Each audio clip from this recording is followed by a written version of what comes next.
Os Caçadores de Deus, Tom Tenney, capítulo 3. Sei que existe mais. Redescobrindo a presença manifesta de Deus. Não sei quanto a você, mas é uma paixão ardente em meu coração que me diz que existe mais do que aquilo que já sei e mais do que já tenho. Isso me faz ter uma inveja santa de João, que escreveu o Apocalipse, e de todas aquelas pessoas que provaram ainda que um pouco do sobrenatural, que viram coisas com as quais eu apenas sonho.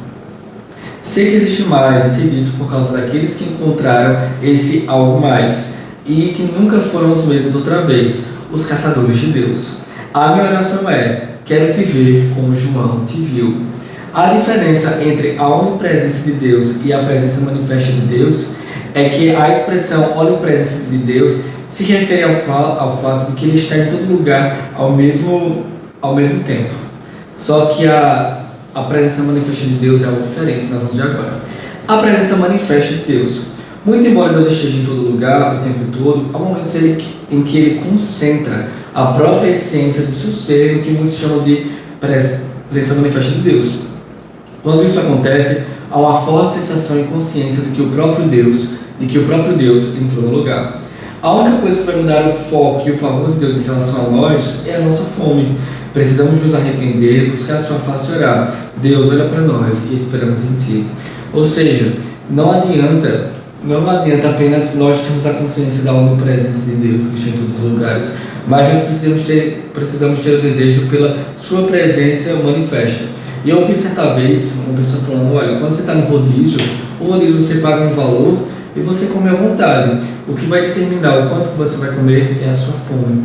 E fome por Deus é algo que é gerado. Tem um salmo que Davi diz o seguinte: Senhor, eu te busco ansiosamente, a minha alma tem sede de Ti. Primeiro existe o ato de você buscar, de você cavar a fonte.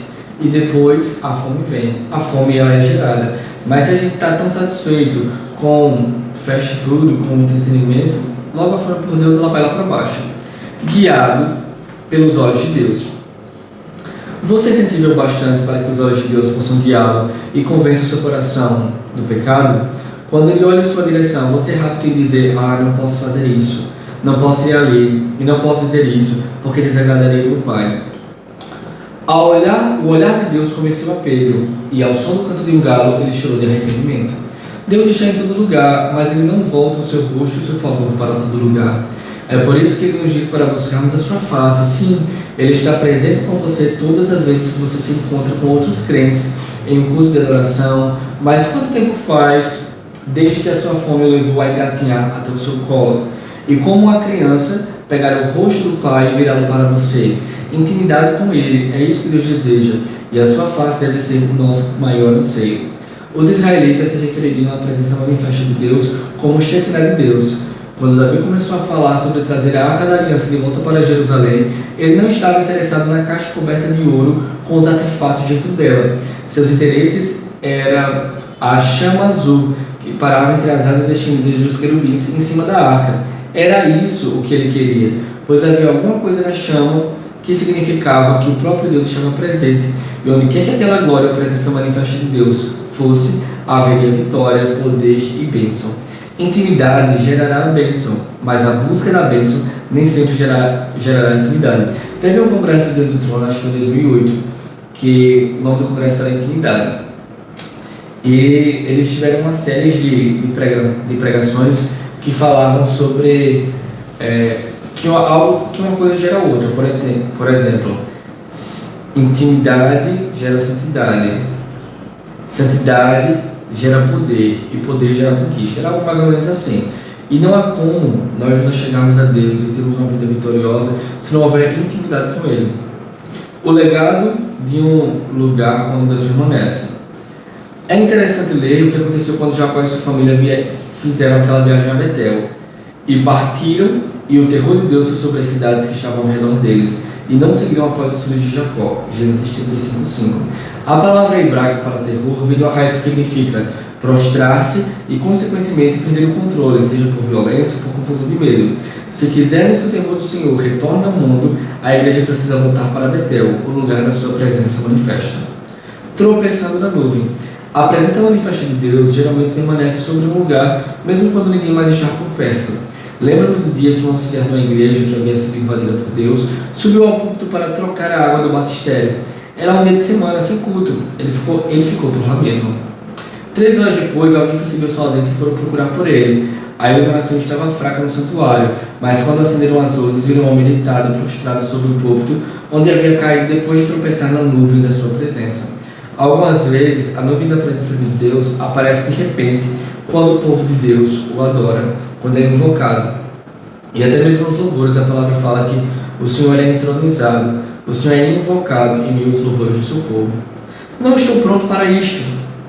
E muitas vezes, nós, nesse momento ele fala que muitas vezes a gente se abstém de buscar o Senhor, de entrar na glória, de se render à presença, não porque eu não estou pronto para esse momento, porque nós sabemos que para nós estarmos 100% rendidos, nós precisamos abrir mão, renunciar às nossas vontades, aos nossos desejos. Não tem que ser do nosso jeito, na verdade tem que ser 100% do jeito de Deus, porque no reino não existe uma democracia. É o Senhor quem ordena, é o Senhor que manda, nós apenas obedecemos a unção e a glória.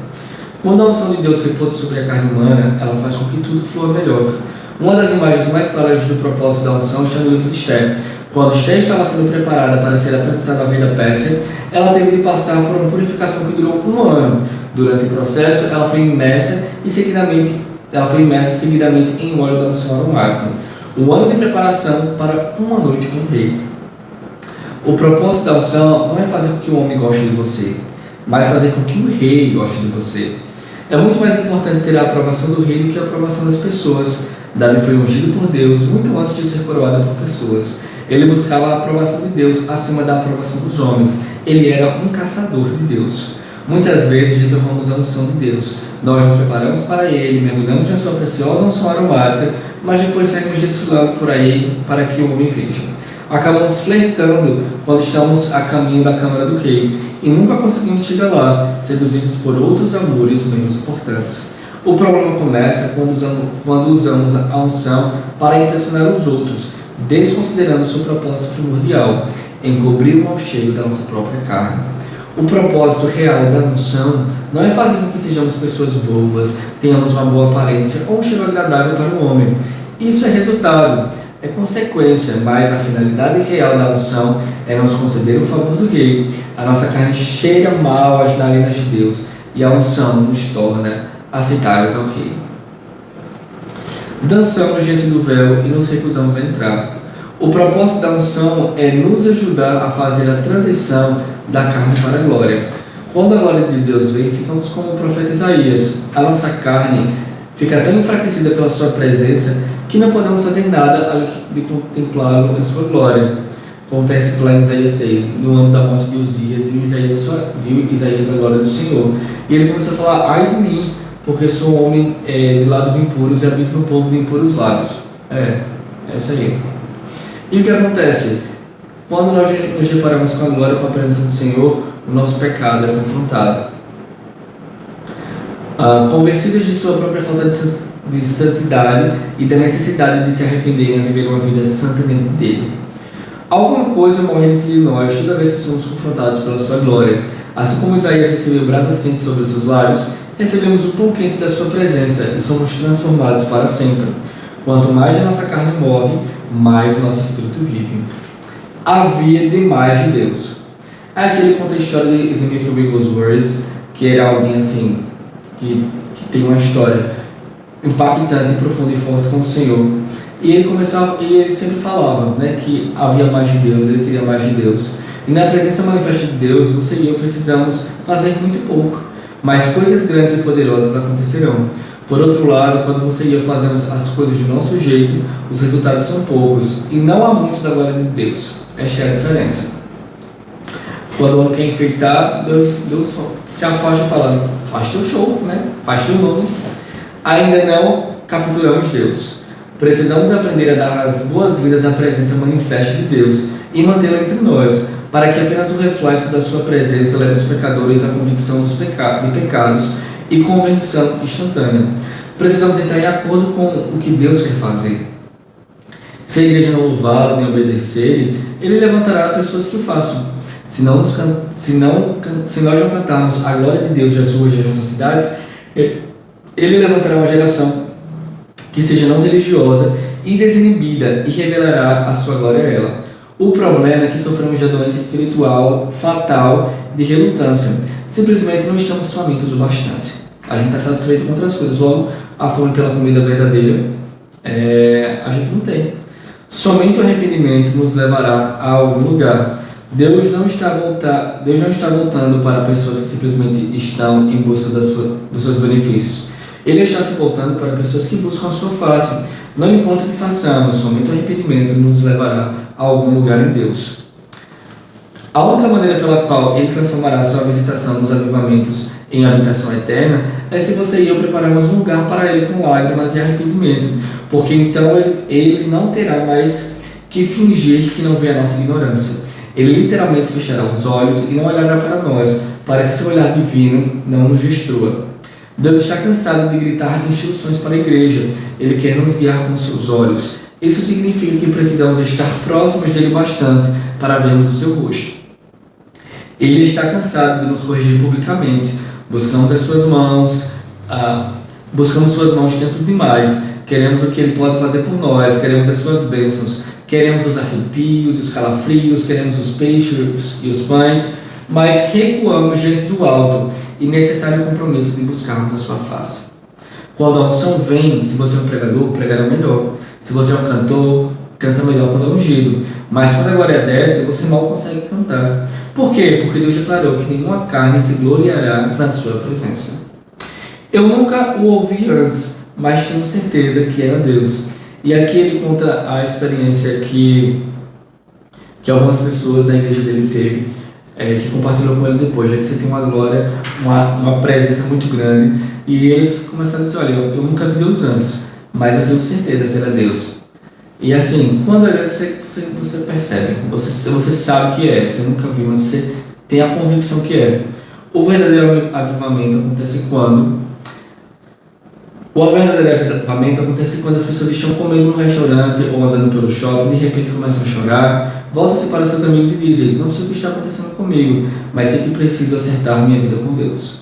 Quando vamos aprender que as pessoas fizeram parte da igreja, quando vamos aprender que se as pessoas fizeram parte da igreja pelo convencimento, poderão da mesma forma deixá-la. Elas podem se sentir atraídas pela nossa música maravilhosa por algum tempo, mas isso as manterá interessadas apenas enquanto a música for boa. Não devemos competir com o mundo nas áreas em que ele é tão ou mais competente que nós. Mas o mundo não pode competir com a presença de Deus, jamais. Deus está procurando pessoas famintas o suficiente para receber a sua presença. E é isso aí, pessoal. Sejam abençoados na prática da palavra.